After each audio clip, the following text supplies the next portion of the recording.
SIR మీద ఎన్నికల కమిషన్లో సమావేశం జరిపింది అన్ని రాజకీయ పార్టీలు. దానిలో భాగంగా పలు అంశాలు లేవనెత్తాం. వైఎస్ఆర్ కాంగ్రెస్ పార్టీ తరఫున ఏదైతే డిలీషన్ కోసమో లేకపోతే అన్మ్యాప్డ్ కిందో నాట్ ట్రేస్డ్ కిందో వారందరికీ ఎవరికైతే నోటీసులు ఇస్తున్నారో వివిధ కేటగిరీల కింద ఇచ్చేటువంటి విచారణ నిమిత్తం ఇచ్చేటువంటి నోటీసుల లిస్ట్ అంతా కూడా అన్ని రాజకీయ పార్టీలకి బూత్ వారీగా మేము కావాలని అడిగాం. కానీ నా చేతిలో లేదు, ఎలక్షన్ కమిషన్ రాయాలి, ఢిల్లీకి రాయాలని చెప్పారు. మీరు ఢిల్లీకి రాయండి, ఏమని రాయండి, ధర్మమైన డిమాండ్ మాది. మీరు ఎవరెవరికైతే నోటీసులు ఇస్తున్నారో ఓటు తొలగింపు కోసం, మీ ఓటు ఎందుకు తొలగించకూడదు అని చెప్పి నోటీసులు ఇస్తున్నారో ఆ నోటీస్ ఇచ్చేటువంటి ప్రతి ఒక్కరి వివరాలు బూతుల వారీగా, ఎన్నికల బూత్ వారీగా మేము కావాలి, రాజకీయ పార్టీలు అన్ని పార్టీలకి మీరు ప్రొవైడ్ చేయండి అని చెప్పి మేము డిమాండ్ చేశాం. వారి పైకి రాసి మాట్లాడతామని చెప్పారు. అలాగే ప్రతి ఫ్యామిలీలో భార్యాభర్త వారి ఓట్లని చెరొక బూత్లో ఉంటున్నాయి, లేదా భార్యాభర్త ఓటు ఒక బూత్లో ఉంటే వారి మిగతా కుటుంబ సభ్యుల యొక్క ఓట్లు వేరే బూత్లో ఉంటున్నాయి. అలాగే ఒక ఇంట్లో వాళ్ళందరూ బూతులు ఒకటుంటే ఆ పక్కింట్లో వాళ్ళ ఓట్లన్నీ వేరే బూత్లో ఉంటున్నాయి. ఇలాంటి పొరపాట్లను సరిదిద్దమని చెప్పని మేము వారికి చెప్పాం. ఇది మొదటిసారి కాదు, మేము గతంలో కూడా చెప్పాం. ఈ ప్రాసెస్ మొదలైనప్పుడు, ఎస్ఐఆర్ ప్రాసెస్ అప్పుడే మేము లేవనెత్తాం. అప్పుడు కానీ మళ్ళీ ఇప్పుడు కానీ వారి సమాధానం ఒకటే, మా చేతిలో లేదు, దాన్ని మీరు ఫారం 8లు పెట్టుకోండి అన్నారు. ఫారం 8లు పెట్టుకోవాలంటే ఎలక్షన్ కమిషన్ దాకా రావక్కర్లేదు, వారి ఆదేశాలు ఇవ్వాల్సిన అవసరం లేదు. ఎవరికాళ్ళు వ్యక్తిగతంగా వాళ్ళే పెట్టుకుంటారు. దానికి పెద్దగా ఇంతమంది రాజకీయ పార్టీలు పిలిచి ఎలక్షన్ సీఓగాని పెట్టాల్సిన అవసరం లేదు.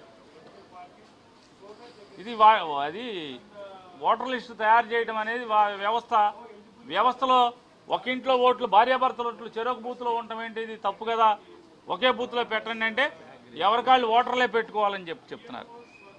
సవరణ పెట్టుకోవాలంటే ఓటర్లు అంటే ఓటర్లకి ఏం పాపం, లిస్టులు తయారు చేసేదేమో ఎన్నికల కమిషను, సవరణలేమో ఓటర్లు పెట్టుకోవాలండి.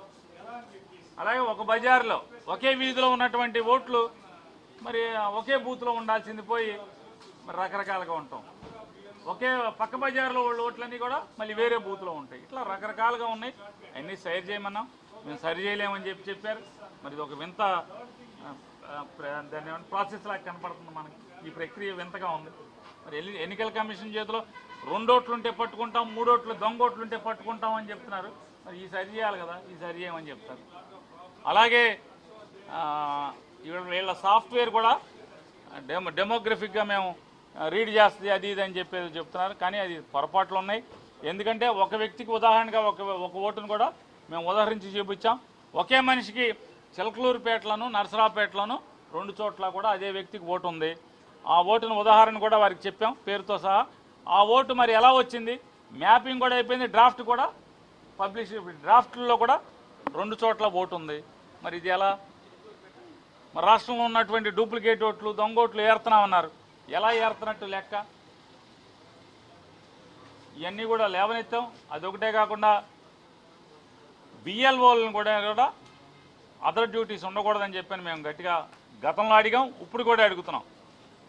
ఎందుకంటే బిఎల్ఓలు రాష్ట్రంలో వెట్టి చాకరీ చేసే పరిస్థితి కనపడుతుంది. గొడ్డు చాకరీ చేస్తున్నారు బిఎల్ఓలు. వారు మరి ఎలక్షన్ ఉద్యోగం కాకుండా, బిఎల్ఓ ఉద్యోగమే కాకుండా వారి రోజువారీ ఉద్యోగం కూడా బాధ్యతలు, విధులు నిర్వర్తించాలని చెప్పని పై అధికారులు ఒత్తిడి చేయడం కింద జరుగుతుంది. కాబట్టి దీనివలన పని ఒత్తిడి ఎక్కువ అవుతే కనుక ఓటర్ల లిస్టు తయారీలో తప్పులు జరుగుతాయి అని చెప్పని కూడా సీఓఆర్ దృష్టికి తీసుకెళ్ళాం. చెప్తామని కిందసారి చెప్పారు, కానీ చెప్పలేదు. ఈసారి మరి చెప్తారో లేదో తెలియదు. మరి చెప్తారని ఆశపడుతున్నాం. ఎందుకంటే 1.5-2 నెలల క్రితం కూడా చెప్తే అలాగే చెప్తామన్నారు. ఇంతవరకు ఏటీఆర్ అంటే ఏటీఆర్ లేదంటున్నారు. ఇప్పుడు మళ్ళీ అడిగాం, సరే ఇది తప్పు, ఇది